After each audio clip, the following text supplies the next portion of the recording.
ақсақ аяғыменен жаннатқа кірем деген қария ғой деп айтты дейді.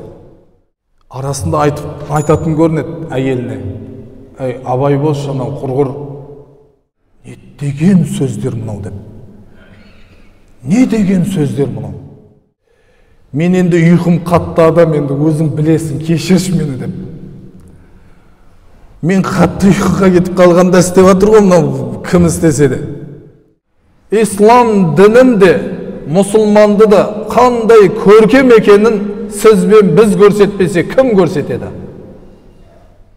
Үйдегілердің киімін жуып берген кезде, егерде әйел адам осы істерді күнделікті істеп атқан істерін ниет етіп, Алланың разылығын деп ниет етіп істесе, Аллах Тағала шахидтардың сауабын береді екен сол әйелге. Сонау пайғамбарымыз саллаллаху алейхи уассаламның кезінде жасы 60-қа келсе де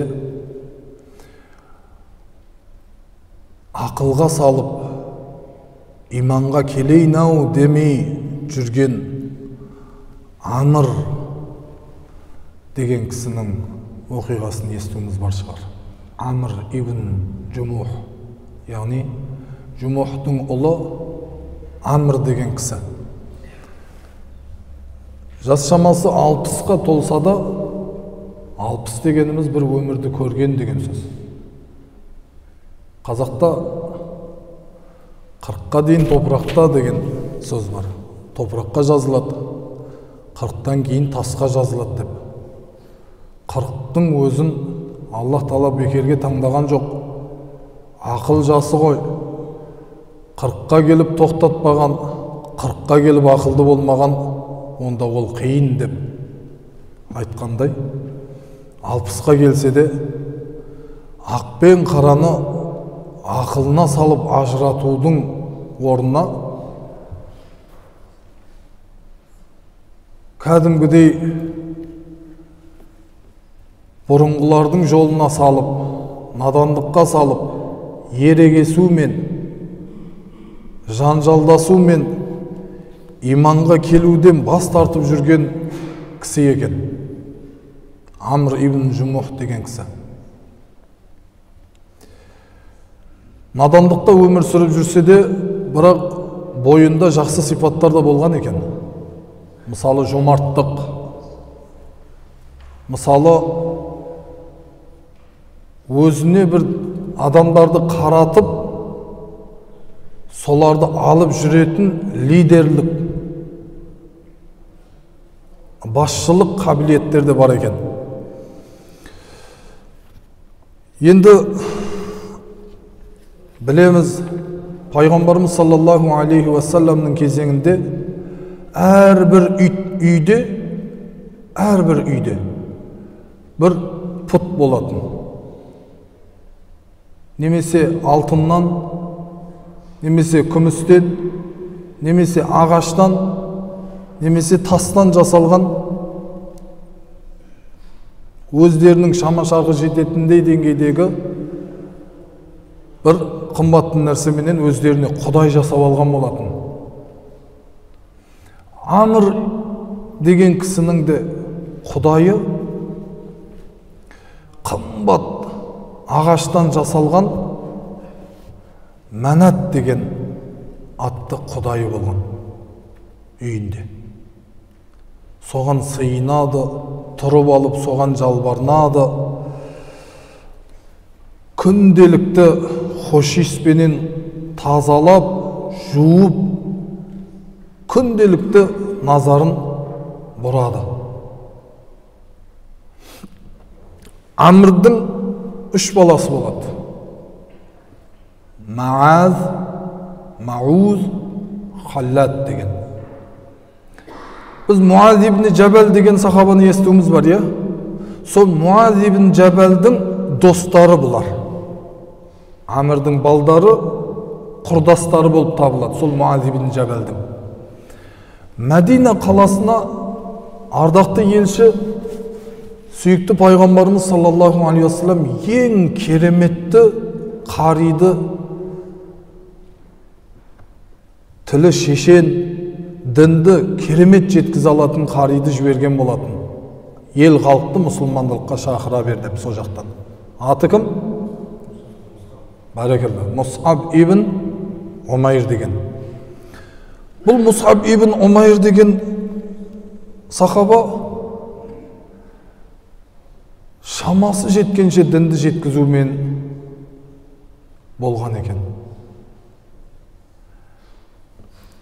Міне осы сахаба, осы Мус'аб ибн Умайрдың еңбегін қараңыздар. Әкелері кәдімгідей күнде үйіндегі Құдайға сыйынып, күнделікті сол Құдаймен ғана сенімі, сол Құдаймен ғана болатын адамды, сондай исламға қарсы адамның балдарын дін жеткізіп, иманға шақырып үлгерген екен.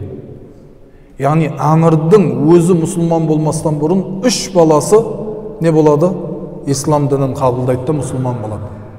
Сөйтетті 3 баласы кімге жеткізеді? Аналарына жеткізеді. Аналарының аты Хинда. Әйелі де мұсылман болып кетеді.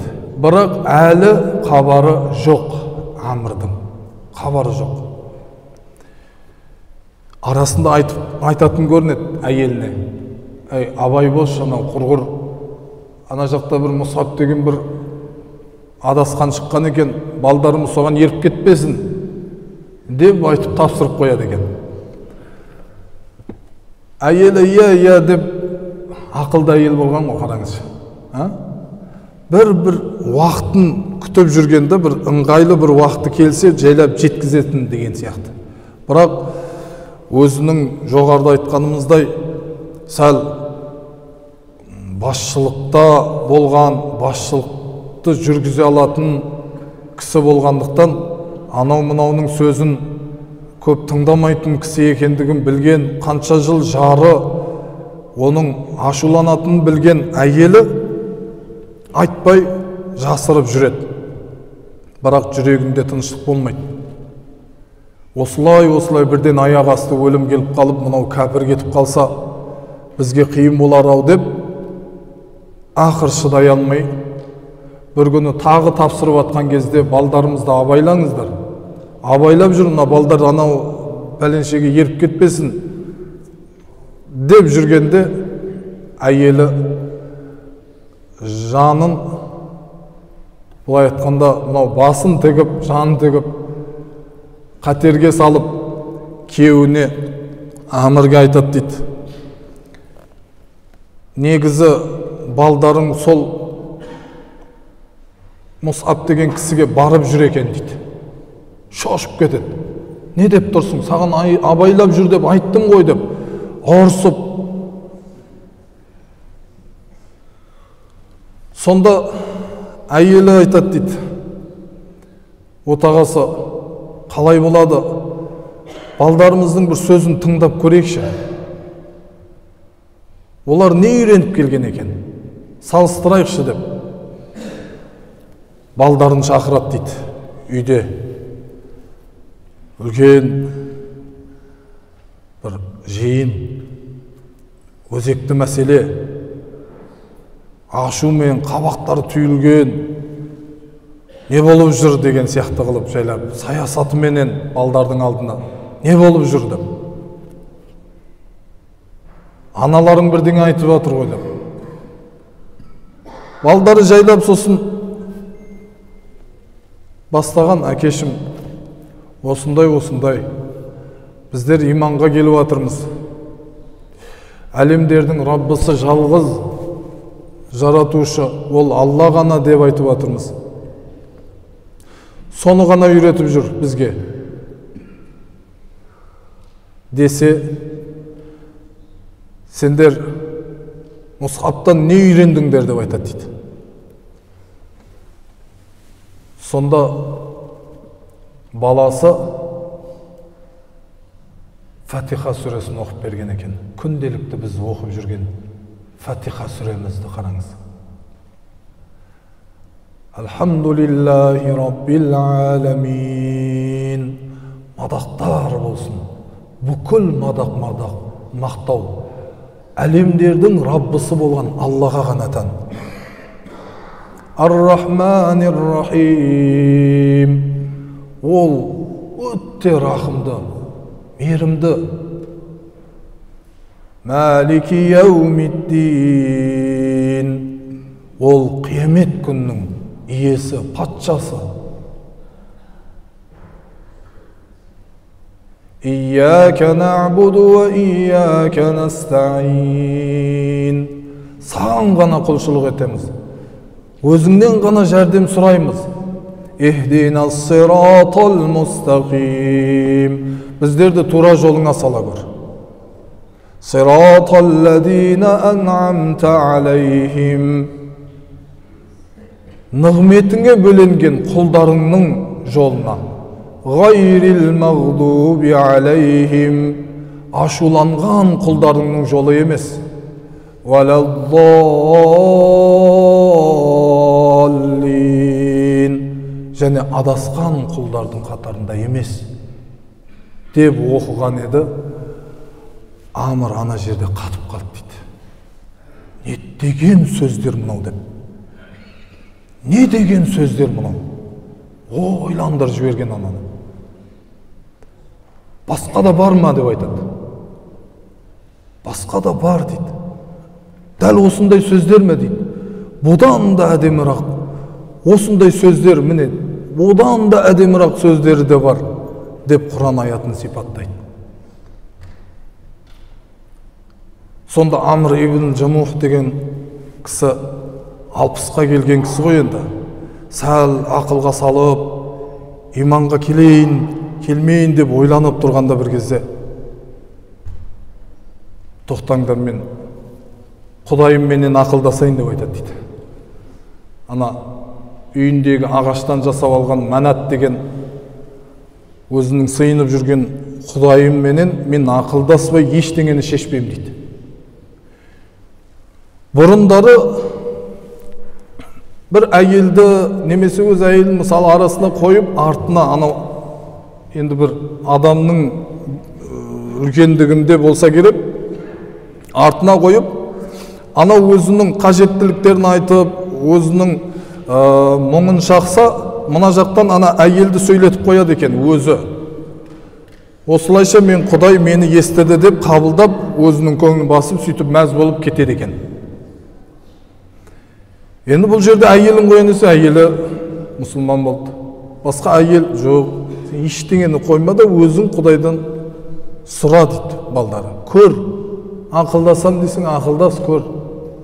Барады да Манаттың алдына жалынып, жалбарынып, сен енді көріп атсың, бүкіл жағдайды көріп атсың. Бірдеңе айт енді деп. Мені қазіргі тілмен айтқанда позор қылма дегендей қылып жалынады дейді. Әлгі ағаш үндемейді, себебі ағашта жан жоқ қой. Үндемейді, сес жоқ. Бір кезде Амр айтатын көрінеді. Жақсы, мен түсінем сені. Мүмкін ашуландырған жерлерім бар шығар. Бір 3-4 күн уақыт берейін. Айтшы деп 3-4 күн уақыт береді дейді. 3-4 күннің, мынау 3-4 күндік уақыт өткеннен кейін келіп сұрамақша.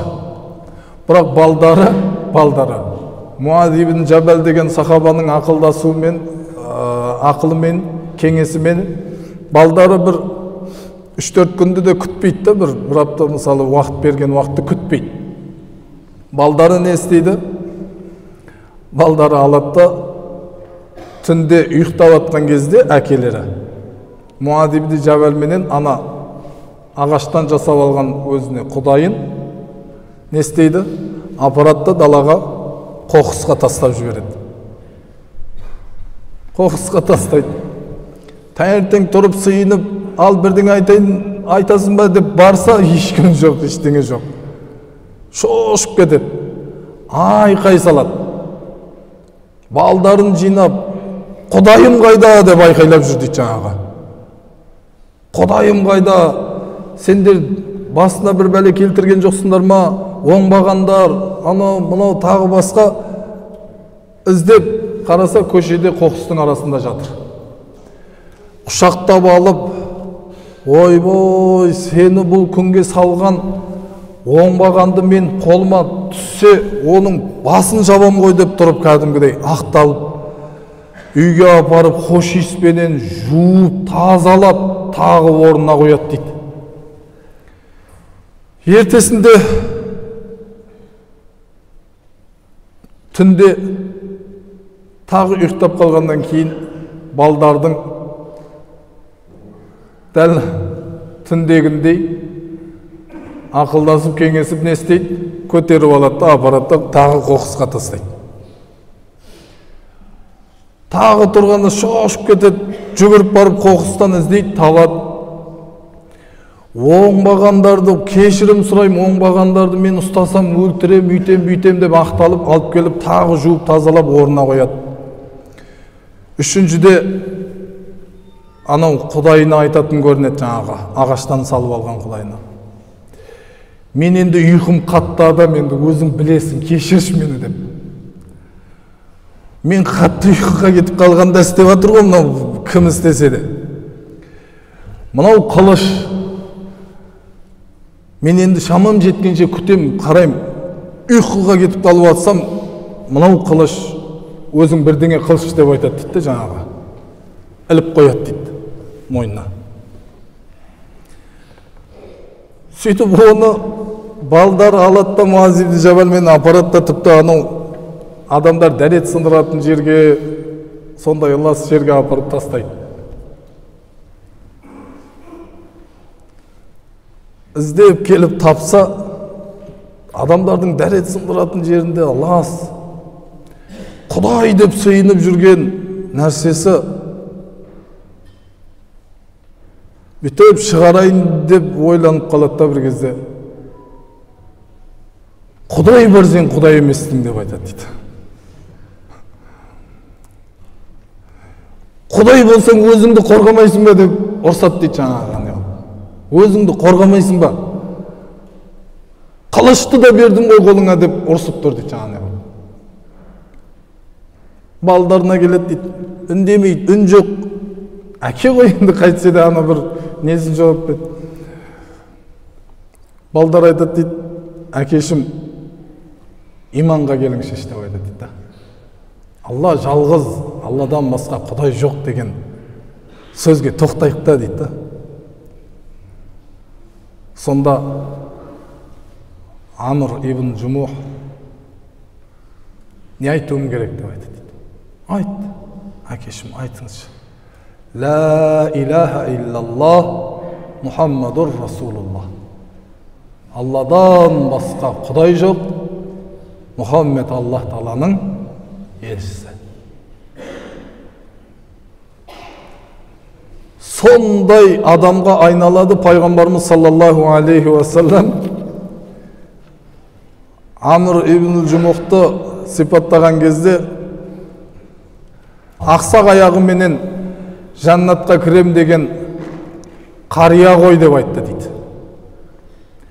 Яғни 60-тан кейін иманға келіп, жаннатқа соншалықты асыққан екен, өзі бір аяғы ақсақ екен, жаннатқа ана ақсақ аяғымен кіруге жүгірген адам ғой деп сипаттаған екен.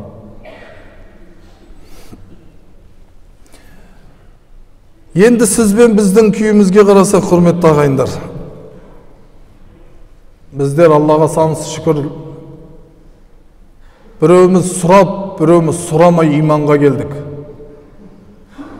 Біреуіміз шын жүректен Алладан сұрадық, адасудан сақташы деп. Сөйтіп Алла біздерге иман берді, тура жол берді. Біреулерімізге сұрап аяқ берді. وَمَا بِكُمْ مِنْ نِعْمَةٍ فَمِنَ اللَّهِ.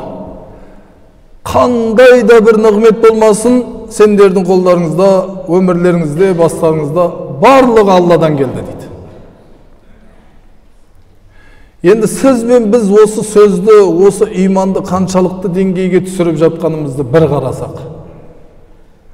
Аллах Таала қасиетті Құранда: "Вала туфсиду фил арди ба'да ислахиха." Жер бетін düzelгенден кейін бұзақылыққа тартпаңдар, бұзақылыққа салмаңдар, жер бетін бұзбаңдар, жүйесін, мынау Алла Тағаланың мынау жер бетіндегі құрған жүйені бұзбаңдар деп тұрып ескертулер келгенде, сіз бен біздің үлесіміз бұған қаншалықты екен қарауымыз керек. Осы отырған сіз бен бізге бәлкім балаларымыз, бәлкім тумаластарымыз иманға келші, әкешім, ағашым деп тұрғандар бар шығар. Біз оларды мазаққа айналдырып, кейде кекетіп күлетін шығармыз үстінен. Бірақ, валлахи, біз қандай күйде болмасын бір күні бұл өмірден өтетініміз рас.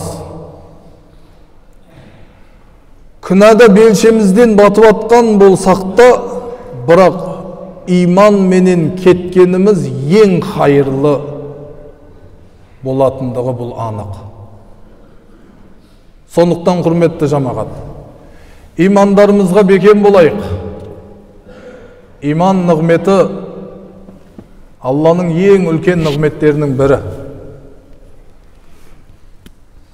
Allah Teala qasiyetli Kur'an'da وَلَوْ أَنَّهُمْ آمَنُوا وَاتَّقَوْا لَمَسُوبَةٌ مِنْ عِنْدِ اللّٰهِ خَيْرٌ لَوْ كَانُوا يَعْلَمُونَ. Егер олар иманға келгендерінде, тақвалық тұтқандарында, тақвалық жолын ұстанғандарында, لَمَسُوبَةٌ مِنْ عِنْدِ اللّٰهِ خَيْرٌ. Әлбетте, ол Алланың құзырында ол хайыр жақсырақ еді ғой дейді. Лау кану я'ламун, егер олар білгендерінде ғой дейді. Ва құрметті жамағат, сіз бен біз бүгінгі таңда бұл ғасырдың небір таңғаларлық, таңғалдырылып атқан жайттарыменен бірге исламды ұстанып жатқан мұсылмандардың қатарындамыз. İslam dininde, musulmandı da қандай көркем екенін сіз бен біз көрсетпесе, кім көрсетеді? Сіз болып, біз болып, İslam dini ілімге ешқандай қарсы емес екенін, ілімнің түп тамыры İslamнан алынғандығын, Аллах Тағаланың құзырында ілімнің дәрежесі сондай биік екенін неге сіз бен біз көрсетпеске? Неге Аллах Тағала қасиетті Құранда «Иқра бисми раббикаллази халақ» деп бірінші барып оқы деген аятты түсірді. Оқымысты адам мен оқымаған адам бірдей бола ма деді. «Құл хал ястауиллазина я'ламуна валлазина ла я'ламун». Білетін адам мен білмейтін адам теңдей емес қой. Адасушылық пен тура жол теңдей емес. Ер мен әйел теңдей емес. Еркектер әйелдерге ұқсап бара жатқан, әйелдер еркектерге ұқсап бара жатқан бір заманды да сүріп жатырмыз. Көріп жатырмыз кейде. Өкінішке орай. Сіз бен біз, құрметті жамағат, иманға келгеннен кейін имандылықта бекем тұруымыз керек. Және ұрпақтарымызды да имандылыққа тәрбиелеуіміз керек. Сонда міне біздің бұл өмірдегі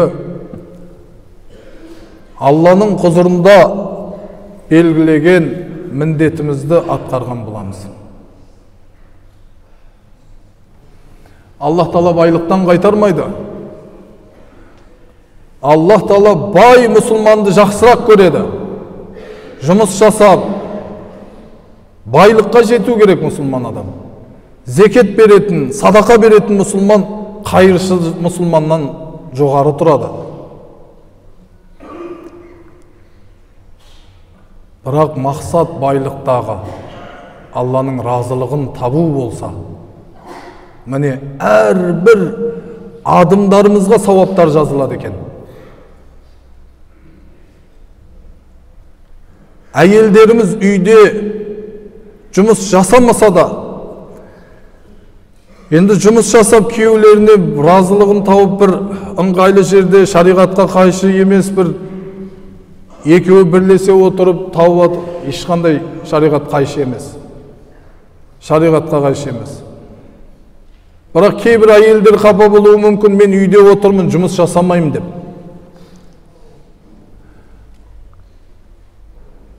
Үйді тазалаған кезде, үйдегілерге ас дайындаған кезде, үйдегілердің киімін жуып берген кезде, егерде әйел адам осы істерді күнделікті істеп атқан істерін ниет етіп, Алланың разылығын деп ниет етіп істесе, Аллах Тағала шахидтардың сауабын береді екен сол әйелге. Алла жолында шахид болған ер адамдардың сауабын береді екен. Не деген сауаптар жатыр мынау имандылықта? Ал сол сауаптарды имансыздықпен таба аламыз ба, жете аламыз ба? Мүмкін емес. Сондықтан құрметті ағайындар, құрметті жамағат, Аллах Тағала жер бетін түзеткеннен кейін сіз бен біз мұсылмандылық, имандылықтың атымен жүріп барып жер бетін бұзақылыққа тартсақ, соған себепші болатын болсақ, уа құрметті ағайындар, біздің обалымыз қалмайды онда.